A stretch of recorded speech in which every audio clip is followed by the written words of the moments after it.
ବାର୍ଦ୍ଧକ୍ୟ ଭତ୍ତା 2000 ଟଙ୍କାକୁ ବୃଦ୍ଧି କରିବା ପାଇଁ ଯେଉଁମାନେ ବେରୋଜଗାର ଅଛନ୍ତି ସେମାନଙ୍କୁ ରୋଜଗାର ଦେବା ପାଇଁ ବେକାର ଯୁବକମାନଙ୍କ ହାତରେ ନିଯୁକ୍ତି ସୃଷ୍ଟି କରିବା ପାଇଁ ଖାଦ୍ୟ ପ୍ରକ୍ରିୟାକରଣ ଶିଳ୍ପ ମାଧ୍ୟମରେ ରୋଜଗାର ସୃଷ୍ଟି କରିବା ପାଇଁ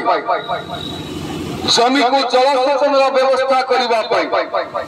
ଜମିରୁ ଜଳ ନିଷ୍କାସନ ବ୍ୟବସ୍ଥା କରିବା ପାଇଁ ଏ ଅଞ୍ଚଳରେ ଯେଉଁ ବନ୍ୟା ଜଳ ଆସୁଛି ତାକୁ ନିୟନ୍ତ୍ରଣ କରିବା ପାଇଁ ଯେଉଁ ସଂକଳ୍ପ ନେଇଛି ନବନିର୍ମାଣ କୃଷକ ସଂଗଠନ